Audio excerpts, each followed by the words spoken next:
Hello and welcome to a slightly rain-soaked Dubai. Isn't this great? Slightly unusual weather. That's why this car is dirty.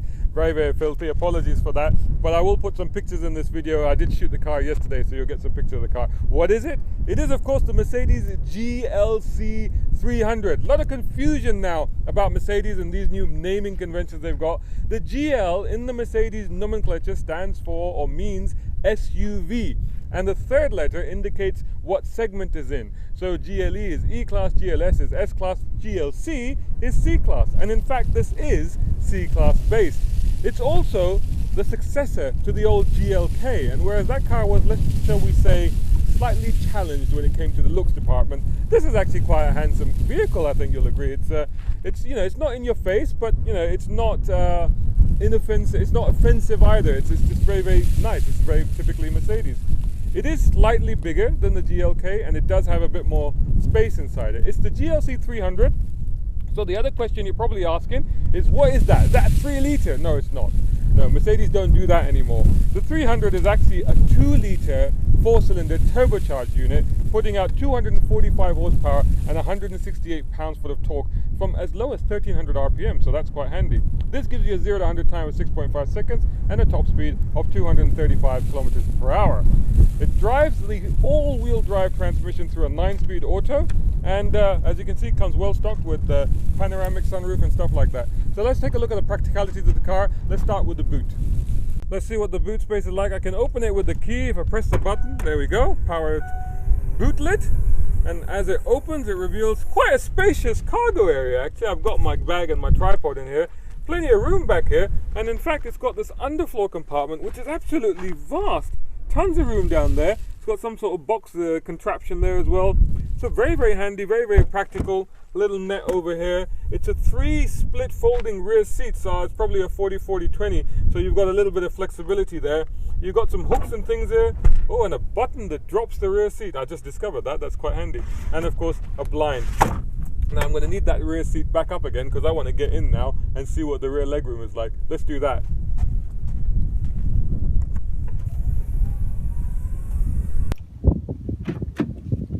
Right, so here we are. So this thing will go back up. So there we go. Let's get in. Wow. Actually, oh, that's quite impressed with this. Tons of headroom. I'm actually pretty much reclined back here. There's actually very good legroom and loads of footroom. One thing that always bothers me about some cars, like, it's okay, but then you can't get your foot underneath the seat in front. In this car, no problem at all. Loads of room and nothing there to obstruct my feet at all. What do we have here? We have a central armrest, little box compartment there, and a pair of cup holders, so that's quite handy. We have something down there. We have a 12-volt supply, and we have an ashtray if you smoke. Smoking very bad. Don't smoke, bad for you. And we have AC vents. And that's pretty much it, really. Nice trim on the door here. But yeah, spacious, comfortable. You wouldn't be unhappy back here, but I think you might be happier in the front. Let's give it a drive. So here we are, joined by Imthishan, and we're in the GLC 300, and let's start it up. It's got a starter button. Now this is an interesting thing. This has got this one of these silver little starter buttons. Now you remember that GLA that I had? Yep. The 45. Now that had a key, right? But this starter button was in the cubby box. You can pull that off. You can pull it off and change it. So and it becomes a key. So you can either use a key or you could use the button. But I didn't pull that right now. Look at that camera. You broke it! A little bit. You broke the Mercedes. You can't, Mercedes. You weren't supposed to be able to break Mercs. It's fine. It's fine. It's fine. Oh, you fixed it. You fixed it. I have fixed your problem. You have fixed the problem, there's no charge. Okay, seatbelts, alright, let's do this. So in typical Mercedes style, it's got all the new style, it's got the floating screen here, it's got very clean, the iPad, it's got very clean center console here with this big thing here that gives you 2 cup holders, nicely. What is this trim, this sort of black wood trim that it's got? It's a tree that's died. It's a tree that was burnt. I've never seen a black tree. It was burnt and killed, this tree. Was it a witch? It was burnt. With a sauce in a tree. You remember in the A-Class, or in the GLA, I did say that there was no space to keep your iPhone, but in this one, sorry folks, there's lots of dust got in here. We had the doors open and the sand just kind of blew in a little bit. So crazy. But here the cup holder is actually the perfect size to fit the iPhone, so that's quite handy. An iPhone 6. iPhone 6. So you big phone people, you're there covered. You go.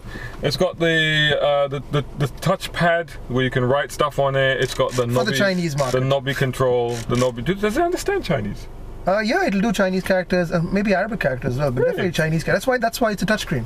Wow, I wasn't aware that you could do that. We're not an important market when you have China. No, let's have some aircon in here. Even though Aircon? it's Aircon? aircon. Let's have some aircon. Seth, No, let's not. Let's just have some he doesn't climate know who control. Aircon is.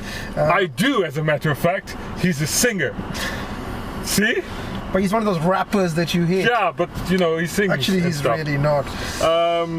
Very, very clean here. Very, very clean. I like the 3 consoles. It's idiot-proof, isn't it? Nicely Quality damped. switchgear. Oh, look at the dampness. It's just dampness. It's not damp, it's just damped switchgear. I think it's time to drive. And it has the column stalk, which is a typical traditional Mercedes thing, but I'm not a fan of it anymore in modern cars. I'd rather have a gear lever down I don't here, want a but- rotating spinny knob though. No, I suppose. But it does catch me out sometimes when I get confused. But Mercedes always do You are that. old. No, they've always done that with their cruise control thing, which has always been down here. Which, you know, why can't they just make it more obvious? Always hidden behind the spoke of the steering wheel. It takes a while to remember how that works. This is funny because Mercedes are not really driven by young people. No. So you'd think they'd have slightly more intuitive switchgear. But I mean, very all of this is designed by one person and all that stuff is designed by a completely different person. I think it's just carryover from how they did it, you know. But there's a newness though in this car, isn't there? It's got very Compared to the new GLK, Mercedes, yeah. it's quantum leap. And the quality of the buttons and everything is just so nice. Well, this is S-Class level stuff to have. The old days would have been down here, but look at it, proper S-Class carryovers. There's a real feel good about it, isn't there? There's, you know, you do I think. still don't like the headliner. It's got a scratchy, Yeah. you know, cheap nylon, rayon, wetsuit kind of material. I know it's quite stubborn and resilient, but it doesn't feel premium compared But to it other does- materials. But it does have the big panoramic roof, which is quite nice. You've got a very high up seating position. So unlike the GLA, for example, where it still feels like you're just sitting in a sporty hatchback, but in this thing you do feel like you're sitting in an SUV, a junior SUV, but an SUV nonetheless. It does have that kind of upright high seating position that SUV owners like to have. So this is the 2-liter turbo. Unlike the 300 on the back might suggest that it's got a 3-liter V6. It doesn't. It has a 2-liter turbo engine, but it has modes down here. So we have Eco, Comfort, Sport, and Sport Plus. Now, some editions of this apparently have modes for the off-road as well, but I couldn't find it in this system. So maybe this car doesn't have that. But I tried the Sport and Sport Plus. You do notice some difference. So all it is really is just a little better throttle response, even though that took a while to kick down to the 9 gears that it's got. 9 gears? Yeah. 9-speed auto? Yeah. Wow. So I didn't really feel that there was much point using it in sports mode, especially a car of this nature. It's a little bit better throttle response, and It just isn't the kind of car you want to chuck yeah. into a Benz, a family well, vehicle. I'm doing that now, and it's like there's a fair bit of body roll, isn't there? I'm going to go through the windshield. So Yeah. it's not really what you want to be doing with this car. Nor is it the kind of car to drive around in these dunes.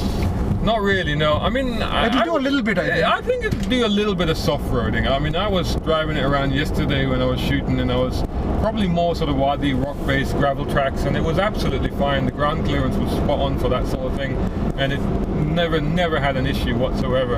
And yeah, nothing, not any proper sand stuff, but normal stuff was no problem at all. Decent enough performance. Let's kick down. Off it goes. 265 horsepower. Nothing to complain about, really. Is that this kind of the standard now for these 2-liter turbos, 250, 260 horsepower? Yeah, which is amazing if you And think this is about a it. fairly heavy car, but it moves along with plenty of alacrity. It's absolutely shocking. It's 2-liter 4 cylinders will give you that sort of power now. It's just amazing, isn't it? And very smooth. The ride I like on this car as well. Is it air suspension? I think it is. I was trying to get an answer off Mercedes if this car has been equipped with the active I'm air. going to say it doesn't. I'm going to say it doesn't. Yeah? Because they would have an air suspension mode to stiffen the shocks. Or You whatever. reckon? Yeah, so for example, when we're in a dynamic, You can individually choose. it has air control, engine, steering, but it doesn't have suspension. So It I'm doesn't gonna have suspension control. So this Yes, probably very has odd. steel shocks and springs, which is good. Yes. It's good. 2 cars just blocking the road ahead. Having a chat. Having a chat. I suppose why not? You know? They're asking, where are we? Where are we? We are lost. We are in the sand dunes, and it's got sand wait, blowing, there's the and road it's right there. raining, and all craziness is happening. So, but I like the ride though. I like the ride. I think it's very smooth, and I've driven it. Like I said, I drove Cruiser. it. It's a smooth Yep. cruiser. This I car. drove it on gravel tracks and stuff, and you could barely tell. You could barely tell that you were not on a smooth surface. I mean, it was very, very, very smooth, very refined, very quiet, like it is now. But I'm going to ask you a question. where's the Mercedes innovation? Because Mercedes were always been pioneers. ABS, all of those kinds of things. Radar cruise control, they were the first people to do it. Where's the special sauce in this car? Apart from this being a very nice executed compact crossover, where's the new thing? Well, the new thing is that the GLK is no longer an ugly car now. So what you're saying is it's no longer repulsive. And it's no longer a GLK. It's a GLC. That's progress. now. I'll give you So that. The you old go. GLK, which I have driven on the track. Yeah. I don't know why I drove a GLK. Why would you drive a GLK on the I asked Mercedes the same question, but we drove it on the autodrome, and it really didn't want to be anywhere near the autodrome or any kind of track. But this car, no, I hear what you're saying, and no, I don't think that's in this car. I think this is a very safe, But it's come sensible... up to parity at least in the segment. Yeah, basically it's like... Compared to the X4, the Audi, something. I would say, yeah, I would say this is Q5. definitely one to put on the shopping list now. And I think this is definitely something that you would not be unhappy at all owning. I mean, I think this would make a very good family car. I think it's an extremely practical offering as well. Certainly very solid, very comfortable. You get a sense of well-being with this car. You do get that Mercedes-ness. And the dominance of 2-liter turbos continues because these are going to be all the engines in all the cars in the years to come. Totally. And you just can't argue against it. You're not going to go that fast, but who cares? You're saving so much petrol, and it's refined and it's quiet. Good thing you mentioned petrol, because I did want to share that, and you reminded me. So 10.7 liters per 100. Nearly 400 kilometers I've done in this car. 10.7 liters. in a GLC 300, I mean, that's better than 2.4s. I mean, it's just turbos. And I've not been driving on eco mode either. That's just on normal mode. No, he doesn't know what eco mode is. No, I don't like eco mode. So that's on normal mode, and that's what it's done. I think that's fantastic. So again, it's not a thirsty thing either. So I can't really fault this car. Honestly speaking, I can't fault it. Here's the thing: I don't want it. I wouldn't go out of my way to get one. But if you needed a car with a Mercedes badge and you didn't want to buy the GLE, see, I got that right. Yeah. You didn't need that. I mean, you don't need this car. It's perfectly adequate. Yeah.